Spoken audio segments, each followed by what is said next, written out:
do Tarcísio, a gente já teve algumas reações, inclusive da ministra Gleisi Hoffmann. Antes, só trazendo o contexto aqui, ela se referiu em uma resposta que ela deu nas redes sociais a um momento que o Tarcísio estava elogiando ali o Bolsonaro e questionando as razões deles terem tornado o Bolsonaro inelegível. Ele disse, abre aspas, qual a razão para afastar Jair Messias Bolsonaro das urnas? É medo de perder a eleição? Porque eles sabem que vão perder? A gente está aqui para pedir, para lutar, para mostrar que nós todos estamos juntos para exigir anistia e seguindo a fala dele aqui, daqueles inocentes, nas palavras dele, que receberam penas desarrazoadas. Aí a gente já viu a ministra Gleisi Hoffmann nas redes sociais respondendo esse ponto do Tarcísio, dizendo que o presidente Lula disputou 6 eleições ao Planalto. Quando não venceu, respeitou o resultado, não tramou golpes, nem atacou as instituições. Quando foi eleito, mudou o Brasil para melhor e segue mudando. Não é o Lula que tem medo de perder, governador Tarcísio, é Bolsonaro que tem medo da prisão. Uma resposta já rápida ali da Gleisi, né, Letícia e Andresa? Queria análises rápidas aqui de vocês sobre esse ponto importante para a gente entender como é que vai ser o day after dessa manifestação, que, como a gente sabe, está cobrando essas respostas em torno da anistia, está levantando essas pautas e, com certeza, amanhã o noticiário vai ser focado em respostas como essa de Gleisi para tentar barrar essa ofensiva, né? Como é que você viu a resposta da Gleisi, Lei? O que a gente pode esperar agora para essa segunda-feira? A base do Lula, e especialmente o PT, vai atuar na linha de que a manifestação foi um desastre para o Jair Bolsonaro, que tinha pouquíssima gente, que foi fraco. É essa questão que vocês colocaram antes, a narrativa dos dois lados, né? E, de fato, o presidente Lula disputou várias eleições, perdeu, e ganhou 3, perdeu 3 também, se não me engano. São 6. E ganhou algumas e perdeu algumas e reconheceu o resultado das que ele perdeu.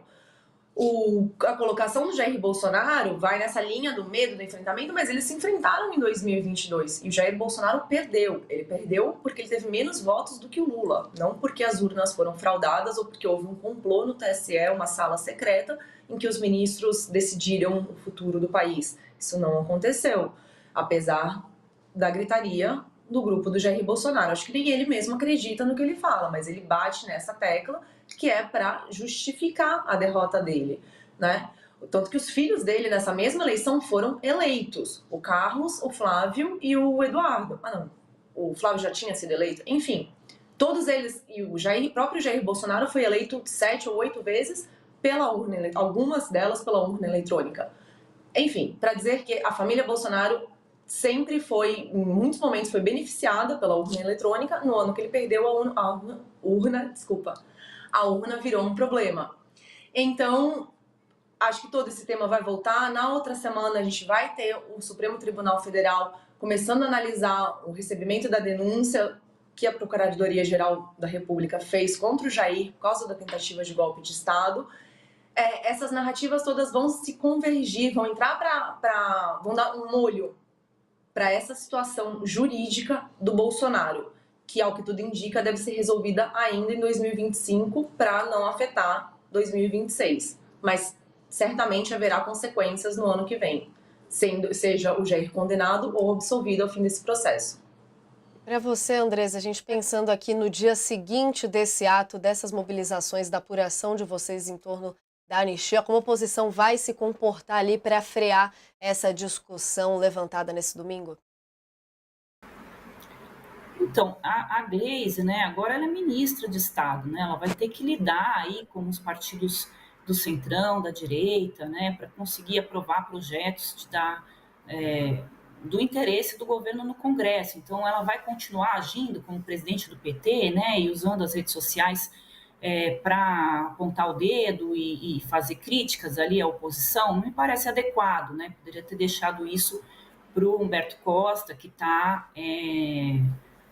assumiu aí interinamente a presidência do PT, porque nesse momento misturar as coisas pode criar mais problemas ali para o governo no Congresso, porque o governo não tem maioria no Congresso, ele precisa dialogar, né, com esses partidos que também compõem, né, o governo do presidente Lula. Então, me parece ali que, né, a ministra Gleisi já vai começar está demonstrando ali que ela vai para o embate com o Congresso para fazer essa defesa do presidente Lula. No cargo que ela ocupa, pode ser que ela acabe se tornando aí um ministro Padilha, né, que virou ali uma persona não grata dentro do Congresso.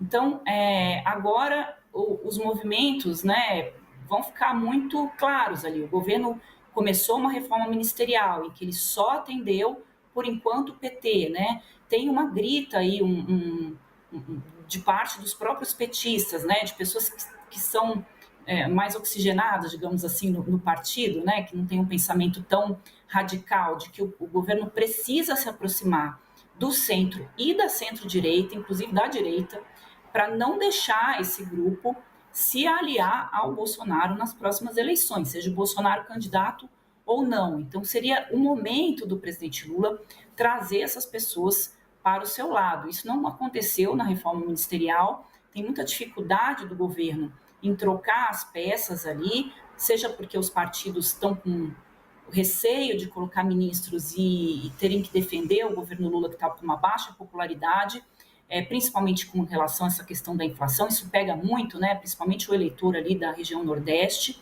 Inclusive, eu imagino que esse ato do Bolsonaro hoje poderia ter reunido muito mais gente, chegado aí a 500 mil, 1 milhão de pessoas, como eles estavam programando, se a agenda fosse essa questão econômica.